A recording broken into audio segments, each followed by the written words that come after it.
రోజులలో ధర్మం మన దాని నుంచి హిందువులు ముస్లింల్లోకి మారడానికో క్రైస్తవంలో మారడానికో వన్ ఆఫ్ ద ఫ్యాక్టర్. ఎందుకంటే ఇంత జరిగితే మన దేవుడు మనల్ని కాపాడలేదు, ఆయన గుడిలోనే ఉన్నటువంటిది దోచుకెళ్తుంటే కూడా వాడు దర్జాగా ఉన్నాడు, మనం ఇబ్బంది పడుతున్నాం అన్నటువంటి దీంతో దాంట్లో తప్పు లేదనుకుని మతాలు మారినటువంటి వాళ్ళే ఇవాళకి కూడా ఆ ముత్తాతల తరం నుండి ఇప్పటిదాకా కొనసాగుతున్నది.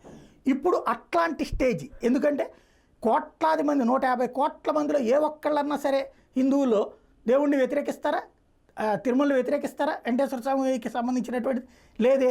వాళ్ళందరూ పవిత్రంగా భావించేటటువంటి ప్రసాదంలో అపవిత్రం చేస్తే పసిగట్టలేడా దేవుడు? ఖచ్చితంగా పసిగడతాడు. నాకు తెలిసి అక్కడ దేవుడికి అపచారం చేసినోడు ఎవ్వడు సవ్యంగా ఉండడని నేను అనేకసార్లు చెప్పాను.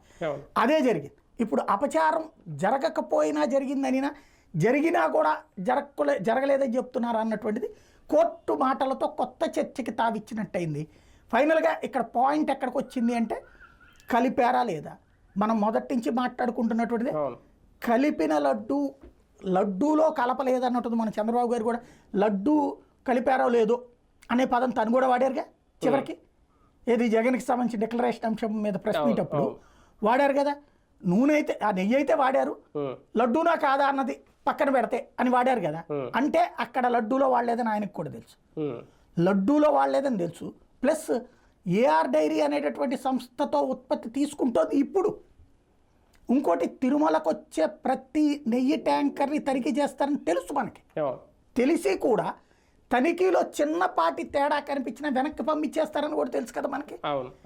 తెలిసినా కూడా దాన్ని వాడాము అని నెత్తినేసుకోవడం చాలా తప్పు కదా. అది వాడిన లడ్డూ తయారైందనేది తప్పు కదా.